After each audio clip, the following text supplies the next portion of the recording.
சேனலை சப்ஸ்கிரைப் செய்யாதவங்க சேனலை சப்ஸ்கிரைப் செஞ்சுக்கிட்டு செய்திகளை தெரிந்து கொள்ளும்படி அன்புடன் கேட்டுக்கொள்கிறேன்.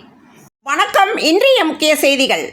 மே 4ஆம் தேதி காலை 8 மணிக்கு முதலில் தபால் வாக்குகள் எண்ணப்படும் என்றும் 8:30 மணிக்கு மின்னணு வாக்கு இயந்திரங்களில் பதிவான வாக்குகள் எண்ணப்படும் எனவும் 500 தபால் வாக்குகளுக்கு ஒரு மேசை என்ற விகிதத்தில் தபால் வாக்குகள் எண்ணப்படுவதாகவும் 62 மையங்களில் வாக்கு எண்ணிக்கை நடைபெறும் என்றும் தலைமை தேர்தல் அதிகாரி அர்ச்சனா பட்நாயக் தகவல் தெரிவித்துள்ளார். காவிரி ஆற்று மணலை சட்டவிரோதமாக உரிய ஆவணங்களின்றி பதிக்க வைத்திருந்ததாக அதிமுக முன்னாள் அமைச்சரும் கரூர் மாவட்ட அதிமுக செயலாளருமான MR விஜயபாஸ்கர் மீது கரூர் நகர காவல் நிலையத்தில் அண்மையில் வழக்கு பதிவு செய்துள்ளனர். இந்த வழக்கில் முன்னாள் அமைச்சர் MR விஜயபாஸ்கருக்கு நிபந்தனை முன்ஜாமீன் வழங்கிய சென்னை உயர்நீதிமன்ற மதுரை கிளை அவர் சரணடைய மார்ச் 31ஆம் தேதி வரை கால அவகாசம் அளித்திருந்தது. இந்நிலையில் இந்த காலக்கெடுவை நீட்டிக்க கோரி MR விஜயபாஸ்கர் சென்னை உயர்நீதிமன்ற மதுரை கிளையில் மீண்டும் ஒரு மனுவை தாக்கல் செய்தார். தென்காசி மாவட்டம் ஆலங்குளம் அருகே கல்லுத்து பிள்ளையார் கோவில் தெருவை சேர்ந்த செல்வராஜ் மகன் பிரவீன் வயது 26. இவரும் அதே ஊரில் வடக்கு தெரு லிவிங்ஸ்டன் மகன் முகிலன் வசந்த் வயது 20. இருவரும் சிறுவயது முதல் நண்பர்களாக இருந்துள்ளனர். தற்போது இருவரும் சேர்ந்து பழைய இரும்பு வியாபாரம் செய்து வந்தனர். நேற்று முன்தினம் இருவரும் புதிய செல்போன் வாங்குவதற்காக பாவூர் சத்திரம் வந்துள்ளனர். அதன் பின் கீழ்ப்பாவூரில் உள்ள டாஸ்மாக் கடையில் இருவரும் சேர்ந்து மது அருந்தியுள்ளனர். மது போதையில் பைக்கில் கீழ்ப்பாவூர் அருணாப்பேரி சாலையில் சென்றபோது இருவருக்கும் இடையே திடீரென்று வாக்குவாதம் ஏற்பட்டது. வாக்குவாதம் முற்றி முகிலன் வசந்த் பிரவீனை கீழே தள்ளி தலையில் தாக்கியதாக கூறப்படுகிறது. இதில் பிரவீனுக்கு பலத்த காயம் ஏற்பட்டுள்ளது. மயக்கமடைந்த பிரவீனை அருகில் உள்ள குளத்தில் மூழ்கடித்து எடுத்துள்ளார். அதிலும் கண் விழிக்காததால் பதறிய வசந்த் பைக் விபத்து ஏற்பட்டுவிட்டதாக ஆம்புலன்ஸை அழைத்துள்ளார். ஆம்புலன்ஸில் சிகிச்சைக்காக தென்காசி அரசு மருத்துவமனைக்கு கொண்டு செல்லப்பட்டார். இந்த நிலையில் அங்கு முதலுதவி சிகிச்சை அளித்த பின் மேல் சிகிச்சைக்காக திருநெல்வேலி அரசு மருத்துவக் கல்லூரி மருத்துவமனையில் அனுமதித்தனர். அங்கு சிகிச்சை பலனின்றி பிரவீன் உயிரிழந்தார். இச்சம்பவம் குறித்து Pavoor Chathiram inspector Uma, sub inspector Rajeshkumar மற்றும் போலீசார் வழக்கு பதிவு செய்து முகிலன் என்ற வசந்திடம் விசாரணை செய்ததில் அவர் முன்னுக்கு பெண் முரணாக பதிலளித்ததில் சந்தேகமடைந்த போலீசார் அவரிடம் தீவிர விசாரணை மேற்கொண்டனர். இதில் முகிலன் என்ற வசந்த் சக நண்பர் பிரவீனை கீழே தள்ளி தலையில் தாக்கி காயம் ஏற்படுத்தியதில் அவர் உயிரிழந்தது தெரிய வந்தது. இதையடுத்து பாவூர் சத்திரம் போலீசார் விபத்தை கொலை வழக்காக மாற்றி முகிலன் வசந்தை கைது செய்து தென்காசி நீதிமன்றத்தில் ஆஜர்படுத்தி சிறையில் அடைத்துள்ளனர். இறந்த பிரவீனுக்கு சரவணப்பிரியா என்ற மனைவியும் 1.5 வயதில் குழந்தையும் உள்ளது. குடிபோதையில் சக நண்பரை இளைஞர் கொலை செய்த சம்பவம் பாவூர் சத்திரம் மற்றும் கல்லூத்தில் பெரும் பரபரப்பை ஏற்படுத்தியுள்ளது. கென் கருணாஸ் இயக்கி நடித்திருந்த யூத் திரைப்படம் மக்களிடையே வசூல் ரீதியாகவும் நல்ல வரவேற்பையும் பெற்றுள்ளது. அனிஷ்மா, மீனாட்சி தினேஷ், சின்ன தமிழா என இளம் பட்டாளமே இந்த படத்தில் நடித்திருந்தனர். இந்த இளம் திறமைகளை ஊக்குவிப்பதற்காக சம்பளமின்றி இப்படத்திற்கு GV பிரகாஷும் இசையமைத்துள்ளார்.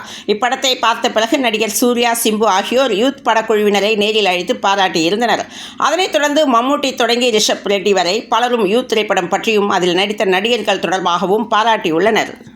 தாவேகாவின் திருவாரூர் மேற்கு மாவட்ட செயலாளர் UVM ராஜராஜன் இவர் நடந்து முடிந்த சட்டமன்ற தேர்தலில் மன்னார்குடி தொகுதியில் தாவேகா சார்பில் வேட்பாளராக போட்டியிட்டவர். இவரது தாய் வான்மதி என்கிற பானுமதி நேற்று திடீரென உயிரிழந்தார். நீடாமங்கலம் தாலுகாவில் எடக்கிழையூரில் உள்ள ராஜராஜன் இல்லத்தில் பானுமதி உடல் இறுதி அஞ்சலிக்காக வைக்கப்பட்டுள்ள நிலையில் ஏராளமான தாவேகாவினர் மற்றும் உறவினர்கள் அவரது உடலுக்கு அஞ்சலி செலுத்தி வருகின்றனர்.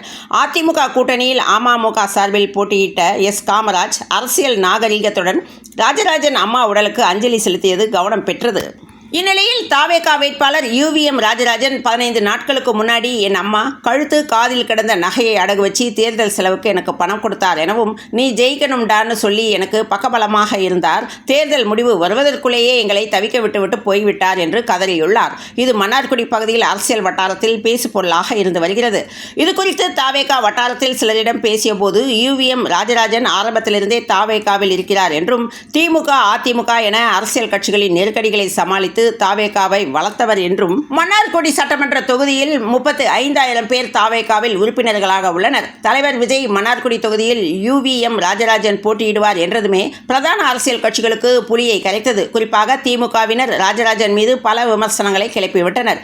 வெளிநாட்டிற்கு வேலைக்கு அனுப்புவதாக சொல்லி பணம் பெற்றுக்கொண்டு ஏமாற்றி விட்டார் என்றெல்லாம் ஆதாரமில்லாத கட்டுக்கதைகளை அள்ளிவிட்டனர். இதுபோன்ற பொய்யான தகவலை பரப்புவதாக கூறி காவல் நிலையத்தில் ராஜராஜன் புகார் அளித்துள்ளார். கோவை பீளமேடு பகுதியில் உள்ள டாஸ்மாக் முதுநிலை மண்டல மேலாளர் அலுவலகத்தில் டாஸ்மாக் அனைத்து தொழிற்சங்க கூட்டு நடவடிக்கை குழு சார்பில் காலி மது பாட்டில்களை திரும்பப் பெறும் திட்டத்தில் உள்ள நடைமுறை சிக்கல்களை தீர்க்க கோரி முற்றுகை போராட்டம் நடைபெற்று வருகிறது. 100க்கும் மேற்பட்ட டாஸ்மாக் ஊழியர்கள் போராட்டத்தில் ஈடுபட்டு வருவதால் மதியம் 12 மணிக்கு திறக்க வேண்டிய டாஸ்மாக் கடைகள் இன்னும் திறக்கப்படவில்லை எனவும், இந்நிலையில் டாஸ்மாக் கடைகளை திறக்காவிட்டால் சஸ்பெண்ட் செய்வோம் என கூறியதை கண்டித்து அதிகாரிகளை சூழ்ந்து டாஸ்மாக் ஊழியர்கள் முழக்கங்கள் எழுப்பியுள்ளனர். அப்போது பேசிய டாஸ்மாக் ஊழியர்கள் விற்பனை செய்யும் மது பாட்டில்களை 1க்கு 3 முறை ஸ்கேன் செய்ய வேண்டியுள்ளது. வாடிக்கையாளர்கள் வாங்கக்கூடிய பாட்டில்களில் ஸ்டிக்கரை சேகரித்து மீண்டும் 10 ரூபாய் அவர்களுக்கு ஒப்படைக்க வேண்டும் என்பதால் வாடிக்கையாளர்களுடன் வாக்குவாதமும் காலதாமதமும் ஏற்படுவதாகவும், ஏற்கனவே பணியாளர் பற்றாக்குறை, இடப்பற்றாக்குறை போன்றவை இருப்பதால் பணி சுமை அதிகரிப்பதாகவும், இதுகுறித்து பலமுறை கோரிக்கை வைத்தும் எந்தவிதமான நடவடிக்கை எடுக்கவில்லை என்று தெரிவித்துள்ளனர். இதுகுறித்து மண்டல மேலாளரிடம் கேட்டபோது, கோவையில் இன்று 70க்கும் மேற்பட்ட கடைகள் இதுவரை திறக்காமல் உள்ளதாகவும், கடைகளை பூட்டிக்கொண்டு கையில் சாவியை வைத்து போராட்டத்தில் ஈடுபடுவது நிர்வாகத்திற்கு எதிரானது என்று தெரிவித்துள்ளார். மகாராஷ்டிராவை சேர்ந்த உதய் வயது 36 என்பவர் திருச்சியில் நகை மதிப்பீடும் பணியை செய்து வருகிறார். அவர் குடும்பத்தோடு பெரிய செட்டி தெருவில் வசித்து வருகிறார். இந்நிலையில் அவரது குடும்பத்தினர் அனைவரும் கோடை விடுமுறைக்காக சொந்த ஊரான மகாராஷ்டிராவிற்கு சென்று உள்ள நிலையில் உதய் மட்டும் வீட்டில் தனியாக இருந்துள்ளார். இவர் வசிக்கும் வீட்டின் கீழ்த்தளத்தில் அவர் கடையில் பணியாற்றும் இளைஞர் ஒருவர் தங்கியுள்ளார். இந்த நிலையில் மதியம் அந்த இளைஞரின் வீட்டிற்கு சென்ற 5 பேர் உங்கள் ஓனரிடம் பேச வேண்டும் என கூறியுள்ளனர். அதனைத் தொடர்ந்து அவர்கள் 5 பேரையும் இளைஞர் உதய் வீட்டிற்கு அழைத்து சென்றுள்ளார். அப்போது பேசிக் கொண்டிருந்த அவர்கள் 5 பேரும் திடீரென உதயை அடித்து அவருடைய பாத்ரூமில் வைத்து அடைத்து கதவை பூட்டியுள்ளனர். மேலும் இளைஞரையும் அடித்து கட்டி போட்டுவிட்டு உதய் வீட்டில் இருந்த நகைகளை கொள்ளையடித்து சென்றுள்ளனர். இதுகுறித்து உதய் கோட்டை போலீசாருக்கு தகவல் தெரிவித்துள்ளார். தகவலின் அடிப்படையில் சம்பவ இடத்திற்கு வந்த போலீசார் தீவிரமாக விசாரணை மேற்கொண்டு வருகின்றனர். கொள்ளையர்களை தாக்கியதில் காயமடைந்த உதய் திருச்சியில் உள்ள தனியார் மருத்துவமனையில் சிகிச்சைக்காக அனுமதிக்கப்பட்டுள்ளார். மேலும் அவர் வீட்டில் 1 கிலோ அளவிற்கான நகை வைக்கப்பட்டு இருந்ததாகவும், அவை அனைத்தும் கொள்ளையடிக்கப்பட்டு இருக்கலாம் என உதய் போலீசாரிடம் தெரிவித்துள்ளார். 1 கிலோ நகை கொள்ளையடிக்கப்பட்டதா என்பது குறித்தும், உதயை அடித்து அவர் வீட்டில் இருந்த நகைகளை கொள்ளையடித்து சென்றது யார் என்பது குறித்தும் போலீசார் தீவிர விசாரணை மேற்கொண்டு வருகின்றனர். இதனிடையே முகமூடி அணிந்த நபர் ஆட்டோவில் ஏறி சென்றதால் அது குறித்தும் போலீசார் விசாரணை செய்து வருகின்றனர். பகல் நேரத்தில் மக்கள் நடமாட்டம் அதிகம் உள்ள முக்கிய பகுதியில் நடந்த கொள்ளை சம்பவம் திருச்சி மக்களை அதிர்ச்சியில் ஆழ்த்தியுள்ளது. எதிரிகளை வீழ்த்தி தேர்தல் முடிவுகள் சாதகமாக அமைய வேண்டி தமிழக வெற்றிக் கழகம் சார்பில் திருச்செந்தூர் முருகன் கோவிலில் இன்று சத்ரு சம்ஹார யாகம் நடத்தப்பட உள்ளது. இதுகுறித்து தாவேகா வட்டாரங்கள், எங்கள் தலைவர் விஜய் இந்து மத சடங்குகள் மீது அதீத நம்பிக்கை கொண்டவர் என்றும், தான் தொடங்கும் எல்லா விஷயங்களையும் ஜோதிடரிடம் ஆலோசனை பெற்று அவர் குறித்து கொடுக்கும் நாட்களில் மட்டுமே எந்த விஷயத்தையும் செய்வார் என்றும், ஜோதிடரின் அனுமதி இல்லாமல் விஜய் எதையுமே செய்தது இல்லை, அதனால்தான் கட்சி தொடங்கி 2 ஆண்டுகளில் இவ்வளவு பெரிய இடத்துக்கு விஜய் வளர்ந்துள்ளார் என்றும், இந்நிலையில் சட்டசபை தேர்தலில் மிகப்பெரிய வெற்றி பெறவும் அரசியல் எதிரிகளை வீழ்த்தவும் சில சடங்குகளை செய்ய வேண்டும் என ஜோதிடர் ஆலோசனை கூறியதை அடுத்து விஜய் அதற்காக திட்டமிட்டுள்ளார். அதன்படி திருச்செந்தூர் முருகன் கோவிலில் இன்று சத்ரு சம்ஹார யாகம் நடத்த உள்ளார். விஜய் சார்பாக தாவேகா பொதுச் செயலாளர் ஆனந்த் இந்த யாகத்தை செய்ய உள்ளார். விஜய்க்கு நெருக்கமான சிலரும் இந்த யாகத்தில் பங்கேற்க உள்ளனர் என்றும் இந்த வட்டாரங்கள் தெரிவித்துள்ளன. விஜய்க்கு வாக்களிக்க வேண்டும் என்று வீட்டில் உள்ள பெரியவர்களிடம் குழந்தைகள் அடம் பிடிக்க வேண்டும் என குறிப்பிட்டிருந்தார். அதனைத் தொடர்ந்து சமூக வலைதளங்களில் குழந்தைகள் அழுது கொண்டே தங்கள் பெற்றோரை விஜய்க்கு வாக்களிக்க சொல்லி வற்புறுத்தும் வீடியோக்கள் பரவலாக வெளியாகியுள்ளன. இது தொடர்பாக தமிழ்நாடு தலைமை தேர்தல் அதிகாரி மற்றும் இந்திய தேர்தல் ஆணையத்திற்கு அனுப்பப்பட்டுள்ள கடிதத்தில் 2023ஆம் ஆண்டே குழந்தைகளை அரசியல் பிரச்சாரத்திற்கு பயன்படுத்தக்கூடாது என தேர்தல் ஆணையம் விதிகளை வகுத்துள்ளது. விஜய் இந்த பிரச்சார விதிகளை வெளிப்படையாக மீறியுள்ளார் என்றும், விஜயின் பேச்சால் ஈர்க்கப்பட்டு குழந்தைகள் வீடுகளில் சண்டையிடுவதும், சாப்பிட மாட்டேன் என அடம்பிடிப்பதும் அவர்களுக்கு மனரீதியான பாதிப்புகளை ஏற்படுத்துகிறது எனவும், குழந்தைகளை வைத்து எமோஷனல் பிளாக்மெயில் செய்யும் வகையிலான ரீல்ஸ், ஷார்ட்ஸ், வீடியோக்களை உருவாக்குவதை விஜய் உடனடியாக நிறுத்த வேண்டும் என கூறப்பட்டுள்ளது. குழந்தைகள் உரிமைகள் கண்காணிப்பகம் சார்பில் நடிகர் விஜய்க்கும் தனியாக கண்டன கடிதம் அனுப்பப்பட்டுள்ளது.